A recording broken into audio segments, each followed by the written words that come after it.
Meus amores, estamos de volta para mais uma aula da Proju.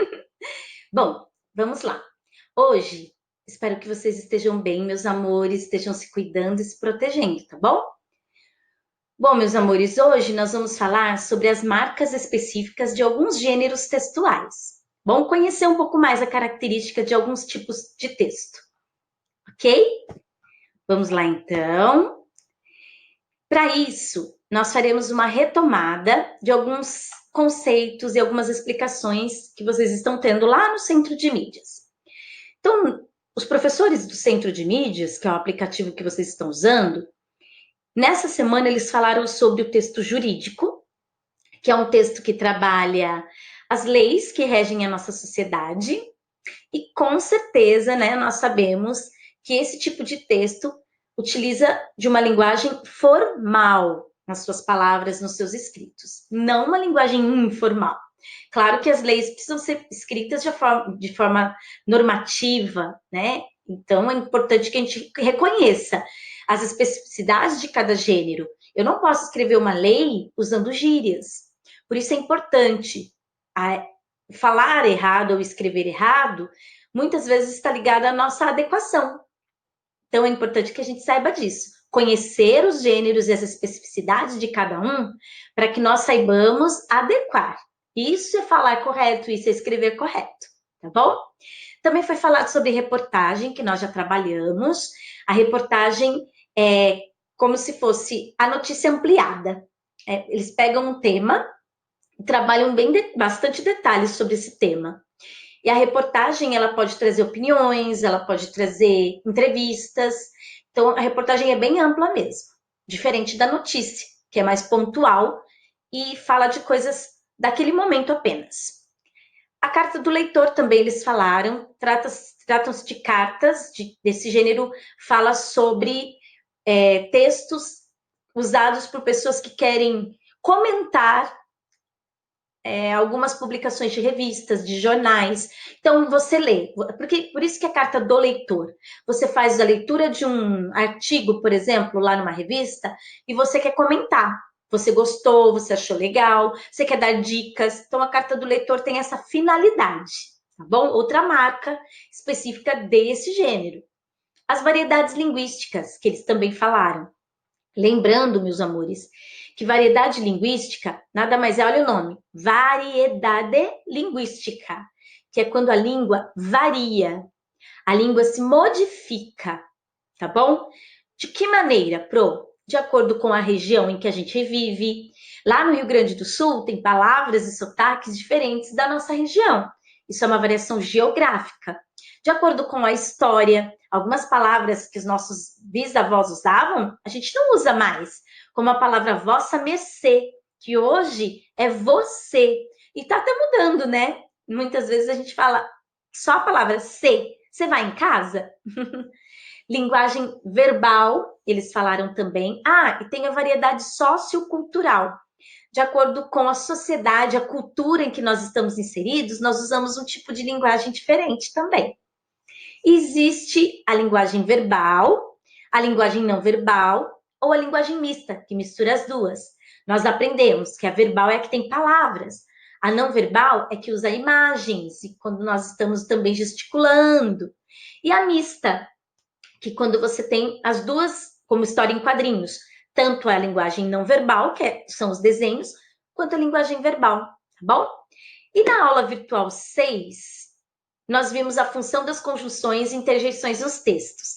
Vocês vão estudar essa semana essa temática, esse conteúdo, porque a prova vai fazer aquela provinha online, de questões online, para vocês responderem. Dessa vez estudem, amores, eu quero ver pontuações bem altas lá, tá? Vamos lá? Hoje eu tenho uma surprise para vocês. Eu vou fazer o Contando Histórias, o drop literário que a Pro fazia na aula. Ó! Então vamos lá. A Pro estava contando a história do filho mudo do fazendeiro.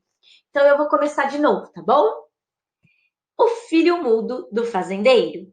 Era uma vez um fazendeiro muito rico. O homem comandava fazendas, plantações, criações de gado, usinas e um monte de dinheiro mesmo ele tinha.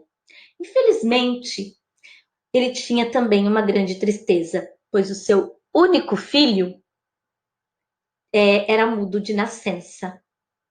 Que pena, né? Ele tinha feito de tudo. Convocado médicos, consultado sábios, videntes, experimentado remédios, tratamentos, mas nada funcionava. Chegou até a mandar chamar feiticeiros e curandeiros, mas nada adiantou. A boca do filho parecia um deserto morto. Nada ele falava, silencioso, sem sentido. Quando o rapaz completou 18 anos, o fazendeiro mandou espalhar uma notícia pela cidade. Era uma promessa. Quem conseguisse falar, fazer o seu filho falar, ganharia uma rica fazenda, muito gado e muito dinheiro. Mas o homem também fez uma advertência. Quem não conseguisse, falhasse na tentativa, teria a cabeça cortada e o corpo jogado nas águas do rio. Como o prêmio era muito bom, vários homens resolveram tentar, arriscaram a vida e acabaram tendo realmente suas cabecinhas cortadas. Mas perto da fazenda morava uma moça. Ela era pobre, não tinha nem pai nem mãe. Vivia com a avó num casebre caindo aos pedaços. Certa manhã, o que vai acontecer então?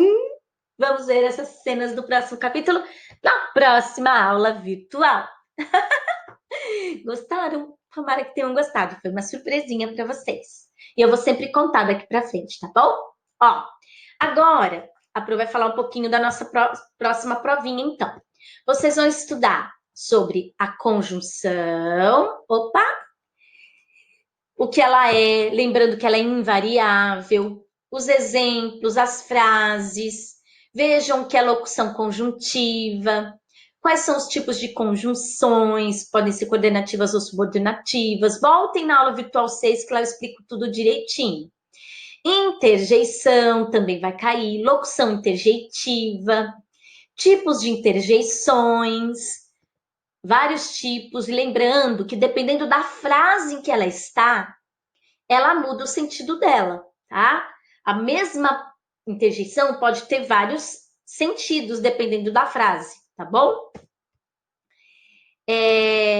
Depois, nós temos também as conjunções e interjeições nos textos. Então, vocês vão começar a olhar os textos e perceber. Olha, aqui tem uma conjunção. Ah, aqui tem uma interjeição. Qual é o sentido dela? E assim por diante.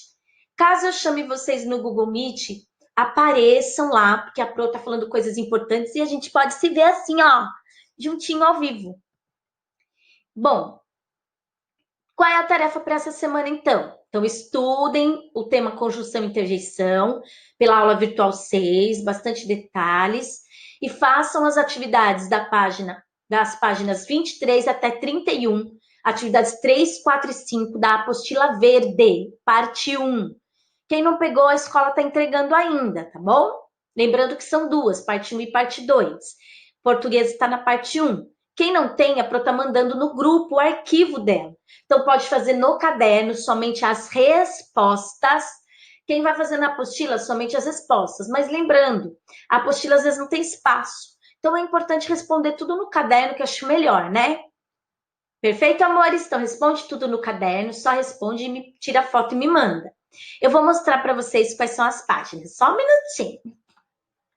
Olha aí, meus amores, essas são as páginas. 23, começa aqui na atividade 3, tá bom? Ó, começa aqui. Depois, vocês vão seguindo, vão fazer o que não der para fazer, porque é feito em grupo. Se der para fazer sozinho, faço. Se não der, vai para outro exercício. Mas é importante que vocês passem por essas páginas, tá bom? Ela fala sobre verbos também, que a gente já aprendeu. Vejam aí os textos, façam as leituras. Deu para fazer? Não deu, porque é em grupo, não há possibilidade, não tem problema. Aí leiam, ó, que linguagem não verbal com a linguagem verbal juntas, tá vendo? Ó, mistura de imagens com palavras. Aí vocês vão até a página 31, respondam tudo, tá? Como é em grupo, façam a produçãozinha sozinhos mesmo, tá bom? vai até a página 31 e termina aqui a leitura apenas e termina a apostila, ok? É isso, meus amores. Eu espero que vocês tenham compreendido tudo e se aproximar então lá no Google Meet, na reunião da live, fiquem atentos. A Pro tá com muitas saudades, amo vocês. Beijos, fiquem com Deus.